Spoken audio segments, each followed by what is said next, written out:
Breaking news చూస్తున్నాం. ఏపీలో ఎన్నికల ముందు సీఎం జగన్ కు బిగ్ షాక్ తగిలింది.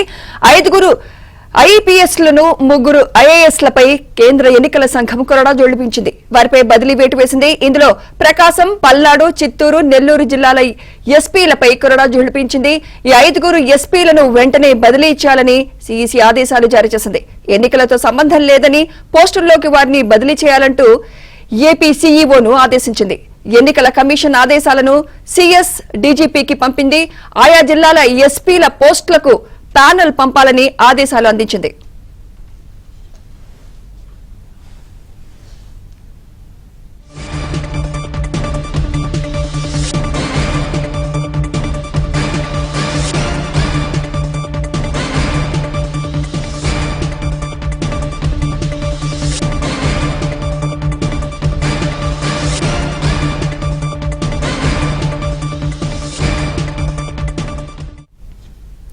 ఏపీలో ఎన్నికల ముందు సీఎం జగన్ కు బిగ్ షాక్ తగిలింది. 5 ఐపీఎస్లు 3 ఐఏఎస్లపై కేంద్ర ఎన్నికల సంఘం కొరడా జోడిపించింది. వారిపై బదిలీ వేటు వేసింది. ఇందులో ప్రకాశం, పల్నాడు, చిత్తూరు, నెల్లూరు జిల్లాల ఎస్పీలపై కొరడా జోడిపించింది. ఈ 5 ఎస్పీలను వెంటనే బదిలీ చేయాలని సీఈసీ ఆదేశాలు జారీ చేసింది. ఎన్నికలతో సంబంధం లేదని పోస్టుల్లోకి వారిని బదిలీ చేయాలంటూ ఏపీ సీఈఓను ఆదేశించింది. ఎన్నికల కమిషన్ ఆదేశాలను సీఎస్ డీజీపీకి పంపింది.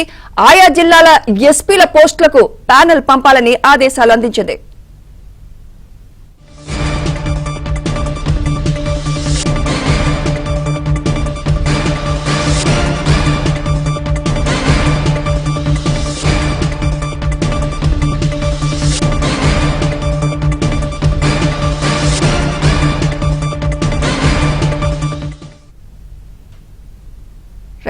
ఈ బదిలీలకు సంబంధించి మరింత సమాచారం మా ఇన్పుట్ ఇన్ఛార్జ్ శ్రీహరి అందిస్తారు. శ్రీహరి. సుమిత్ర, ఎలక్షన్ కమిషన్ జగన్ కు భారీ షాక్ ఇచ్చిందని చెప్పొచ్చు. ముఖ్యంగా ఆంధ్రప్రదేశ్ లో పనిచేస్తున్నటువంటి ప్రస్తుతం ఏదైతే ఐజీపీగా ఉన్నటువంటి పాలరాజు గుంటూరు రేంజ్ లో ఆయన పనిచేస్తున్నారు.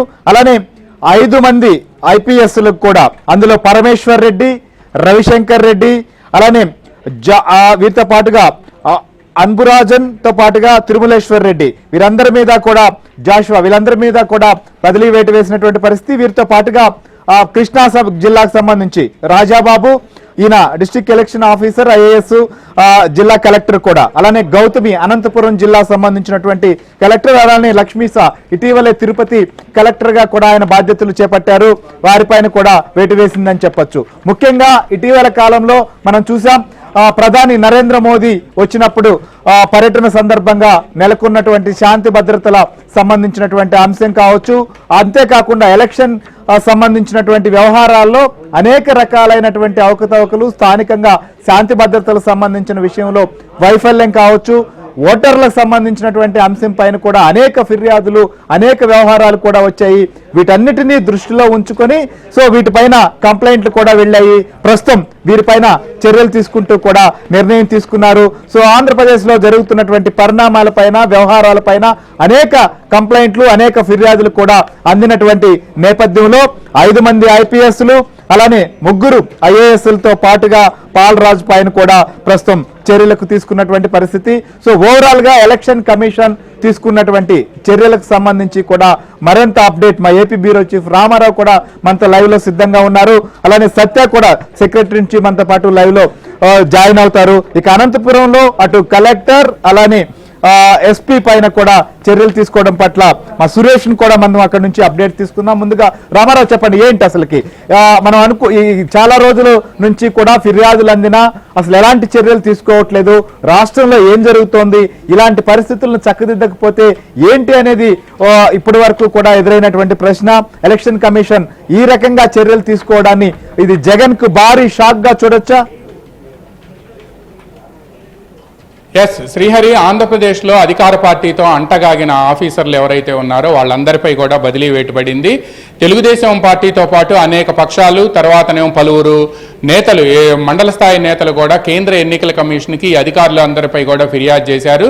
దీంతో కేంద్ర ఎన్నికల కమిషన్ నివేదిక తెప్పించుకున్న అనంతరం 5 జిల్లాల ఎస్పీలు, గుంటూరు రేంజ్ ఐజీ పాల్రాజ్తో పాటు 5 జిల్లాల ఎస్పీలు అంటే మొత్తం 6 ఐపీఎస్ అధికారులు, 3 జిల్లాల కలెక్టర్లపై కూడా బదిలీ వేటు వేసింది. శ్రీహరి రేపో మాపో రాష్ట్రంలో 2 సీనియర్ ఐపీఎస్, ఒక senior IPS and senior IAS అధికారులపై కూడా వేటు పడుతుంది అని చెప్పి ఏబిఎన్కి ఖచ్చితమైన సమాచారం ఉంది. మొత్తంగా చూస్తే మాత్రం ఆంధ్రప్రదేశ్లో ఎన్నికలకు ముందు ఇది అధికార పార్టీకి భారీ షాక్ అని చెప్పక తప్పదు. ప్రధానంగా ఆంధ్రప్రదేశ్లో ఇటీవల ప్రధానమంత్రి సభ జరిగింది. గుంటూరు జిల్లా చిలకలూరుపేటకు సమీపంలోని బొప్పూడి వద్ద జరిగిన సభలో ప్రధానమంత్రి సభలోనే సాక్షాత్తు డీ జోన్ అని, స్టెరైల్ జోన్ అంటారు దాన్ని, ఆ డీ జోన్లోకి వాటర్ బాటిల్స్ విసిరేయటం, ప్రధానమంత్రి మాట్లాడుతుండగా 5 సార్లు ఆయన స్పీచ్ ఆగిపోవటం వంటి ఏవైతే ఉన్నాయో, అదేవిధంగా ప్రధానమంత్రి సభ వెనుక ఉన్న కోల్కతా చెన్నై నేషనల్ హైవే మీద దాదాపుగా 25 కిలోమీటర్ల పాటు ట్రాఫిక్ ఆగిపోవటం వంటి అంశాలు కూడా కేంద్ర ఎన్నికల కమిషన్, కేంద్ర హోంమంత్రిత్వ శాఖ సీరియస్గా తీసుకుంది. దీనిపై రాష్ట్ర ప్రభుత్వం నుంచి నివేదిక అందిన తర్వాత, రాష్ట్ర ఎన్నికల కమిషన్ నుంచి నివేదిక అందిన తర్వాత కేంద్ర ఎన్నికల కమిషన్ కూడా దీనికి సంబంధించి ఒక నివేదికను రూపొందించాయి. ఈ నివేదిక అనంతరం ముఖ్యంగా పల్నాడు ఎస్పీ రవిశంకర్ రెడ్డిపై వేటుపడింది. అదేవిధంగా దీనికి బాధ్యత వహించాల్సింది, అదేవిధంగా దీన్ని సభను పర్యవేక్షించాల్సింది గుంటూరు రేంజ్ ఐజీ పాల్రాజు కావడంతో ఆయనపై కూడా వేటుపడింది. ఇక దీంతో పాటు ప్రకాశం ఎస్పీ పరమేశ్వర్ రెడ్డి చిత్తూరు నుంచి అక్కడ తిరుపతి నుంచి తీసుకువచ్చి ప్రకాశం ఎస్పీగా వేశారు. ప్రకాశం జిల్లాలో మునియ్య అనే తెలుగుదేశం పార్టీ కార్యకర్త చిలకలూరుపేట దగ్గర జరిగిన ప్రధానమంత్రి సభకు వచ్చాడని చెప్పి ప్రత్యర్థులు హతమార్చారు. ఇది రాజకీయ హత్యేను అని చెప్పి ఆయన వివరణ తీసుకునేందుకు ఎన్నికల కమిషన్ సీఈఓని పిలిచినప్పుడు కూడా స్పష్టంగా సీఈఓ చెప్పారు. దీంతో ఆయన మీద కూడా వేటు వేశారు. అదేవిధంగా నెల్లూరు ఎస్పీ కూడా అక్కడ పరమేశ్వర్ రెడ్డి కూడా అక్కడ కొంతమంది అధికార పార్టీ నేతలకు అనుకూలంగా వ్యవహరిస్తున్నారని చెప్పి ఫిర్యాదులు రావడంతో కేంద్ర ఎన్నికల కమిషన్ విచారణ జరిపించి ఆయన మీద చర్యలు తీసుకుంది. ఇక దీంతో పాటు సత్యసాయి జిల్లా ఎస్పీలపై కూడా అక్కడ కూడా వేటు వేశారు. అక్కడ ఉండే అనంతపూర్ ఎస్పీ అంబురాజన్ పై కూడా వేటు వేశారు. అదేవిధంగా ఐపీఎస్ఎల్ తో పాటుగా ఐఏఎస్ఎల్ పైన కూడా 3 జిల్లాలకు సంబంధించి ఇటీవలే లక్ష్మీసా తిరుపతి కలెక్టర్ గా కూడా బాధ్యతలు తీసుకున్నారు.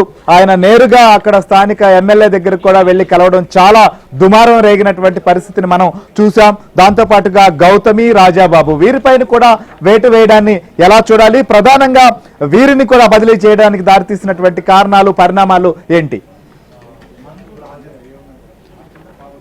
శ్రీహరి, మీరు అన్నట్టుగానే కరెక్ట్గా అక్కడ బాధ్యతలు స్వీకరించిన వెంటనే ఆయన వెళ్ళి అక్కడ ఉండే ఎమ్మెల్యేని కలవటం కూడా తీవ్ర వివాదం రేకెత్తించింది. దీనిపై కేంద్ర ఎన్నికల కమిషన్ కూడా ఫిర్యాదులు వెళ్ళాయి. అదేవిధంగా గతంలో లోక్సభ ఎన్నికల సందర్భంగా అక్కడ తిరుపతిలో ఏదైతే ఫేక్ ఐడి కార్డులు, ఓటర్ ఐడి కార్డులు వచ్చాయో దాని మీద కూడా చర్యలు తీసుకునే క్రమంలో పలువురు అధికారులపై, పోలీసులు, అదేవిధంగా రెవెన్యూ అధికారులపై కూడా, అదేవిధంగా అక్కడ ఉండే కలెక్టర్పై కూడా అప్పట్లో వేటు వేశారు. అయితే ఈ కేసుకు సంబంధించిన పురోగతిలో కానీ, లేకపోతే తిరుపతిలో గల్లంతైన ఓట్లకు సంబంధించి కానీ అక్కడ అధికారిని బాధ్యులుగా చేశారు.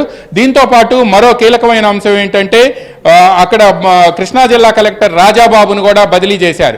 రాజాబాబు బదిలీ కారణం కూడా అధికార పార్టీ నేతలతో ఆయన అనుకూలంగా ఉంటున్నారు అని కూడా పెద్ద ఎత్తున ఫిర్యాదులు వచ్చాయి. దీనిపై కూడా కేంద్ర ఎన్నికల కమిషన్ ఫిర్యాదులు అందడంతో దానిపై కూడా విచారణ జరిపిన అనంతరం ఆయన్ని బదిలీ చేయాలి అని నిర్ణయించారు. ఇక అనంతపురం కలెక్టర్ గౌతమి, మీకు తెలుసు శ్రీహరి, ఆంధ్రప్రదేశ్లో తొలిసారిగా ఓటర్ల ప్రక్రియకు సంబంధించి, ఓటర్ల నమోదుకు సంబంధించి, అదేవిధంగా ఓటర్ల జాబితాలో లోపాలకు సంబంధించి మొట్టమొదటిసారిగా వేటుపడింది ఉమ్మడి అనంతపురం జిల్లాలోని ఉరవకొండ కాన్స్టిట్యున్సీ. తెలుగుదేశం పార్టీ తరఫున అక్కడ పోటీ చేస్తున్న senior MLA, sitting MLA, public accounts committee chairman Payyavula Keshav చేసిన ఫిర్యాదు మేరకు కేంద్ర ఎన్నికల కమిషన్ రంగంలోకి దిగి అక్కడ ఉండే ఈఆర్ఓని, అదేవిధంగా ఈ సిఈ వీళ్ళందరినీ కూడా బదిలీ చేసింది. అయితే ఇప్పటికీ కూడా అనంతపురం జిల్లాలో ప్రతిపక్షాలకు సంబంధించిన ఓట్లు గల్లంతయ్యాయని చెప్పి కేంద్ర ఎన్నికల కమిషన్కి కుప్పలు తెప్పలుగా ఫిర్యాదులు వెళ్ళాయి. ఈ ఫిర్యాదుల నేపథ్యంలో ఇటీవల దీంతో పాటు మరో కీలకమైన అంశం ఏంటంటే ఎన్నికల షెడ్యూల్ వెలువడిన తర్వాత కూడా ఫామ్ 7ల రూపేణా అనేక మంది ప్రతిపక్షాలకు సంబంధించిన ఓటర్లను తొలగించాలి అని చెప్పి, అదేవిధంగా డిస్ట్రిక్ట్ ఎలక్షన్ అథారిటీ హోదాలో కొంతమంది ఓటర్లను తొలగించేందుకు కూడా ఆర్డర్లు ఇవ్వటం వంటి ఆరోపణలు కూడా వెల్లువెత్తాయి. వీటన్నిటిపై కూడా విచారణ జరిపిన అనంతరం కేంద్ర ఎన్నికల కమిషన్ అనంతపురం జిల్లా కలెక్టర్ను కూడా బదిలీ చేసింది. వీళ్ళందరినీ కూడా ఈ రోజు సాయంత్రం 5 గంటల్లోపు ప్యానల్ పంపించాలి అని చెప్పి ఆదేశాలు ఇవ్వటమే కాకుండా, ఏదైతే 5 జిల్లాల ఎస్పీలు, గుంటూరు రేంజ్ ఐజీ పాలరాజు, అదేవిధంగా 3 జిల్లాల కలెక్టర్లు వీళ్ళందరినీ కూడా సాయంత్రం 5 గంటల్లోపు తమ కింది స్థాయి అధికారులకి బాధ్యతలు అప్పగించి రిలీవ్ కావాలని, దీంతో పాటు వీళ్ల స్థానంలో 3 అధికారులతో ప్యానల్ పంపించాలి అని కూడా కేంద్ర ఎన్నికల కమిషన్ ఆదేశాలు జారీ చేసింది. ఈ ఆదేశాలను సిఈఓ, చీఫ్ ఎలక్టరల్ ఆఫీసర్ ఎవరైతే ముఖేష్ కుమార్ మీనా ఉన్నారో ఆయన చీఫ్ సెక్రటరీకి, డీజీపీకి కూడా పంపుతున్నారు. ఈరోజు సాయంత్రం 5 గంటల్లోపు కూడా ప్యానల్ వెళ్లాల్సి ఉంది. దీంతో పాటు శ్రీహరి రేపు కానీ ఎల్లుండి కానీ, లేకపోతే రాబోయే వారం రోజుల్లో ఆంధ్రప్రదేశ్లో మరో కీలకమైన ఉన్నతాధికారి, అదేవిధంగా మరో కీలకమైన ఐపీఎస్ అధికారిపై కూడా వేటుబడనుంది అని చెప్పి సమాచారం అందింది. వీళ్ళిద్దరిపై కూడా ఆధారాలతో సహా, సాక్ష్యాధారాలతో సహా కేంద్ర ఎన్నికల కమిషన్ కి ప్రతిపక్షాలన్నీ కూడా ఫిర్యాదులు పంపాయి. శ్రీహరి, రైట్, డిస్కస్ చేద్దాం ఖచ్చితంగా. ఎందుకంటే చాలా చోట్ల మనం చూసాం నోటిఫికేషన్ రాకముందు కూడా ఓటర్ల జాబితా విషయం కావచ్చు, ఫామ్ 7 విషయం, అలానే అనేక చోట్ల దాడులు కావచ్చు, హత్యలు, తర్వాత జరిగినటువంటి పరిణామాలు అన్నీ కూడా ఇప్పుడు ఎవరైతే చర్యలు తీసుకున్నారో వీళ్ళ మీద అంతకుముందు పనిచేసినటువంటి వర్క్ స్టేషన్లో కూడా చాలా విమర్శలు వచ్చాయి, చాలా ఆరోపణలు వచ్చాయి, కంప్లైంట్లు కూడా వచ్చాయి. అప్పుడేమీ చర్యలు కూడా ఎక్కడా తీసుకున్నటువంటి దాఖలాలు లేవు. సో దీని ఎఫెక్ట్ ఎలా ఉండబోతుందో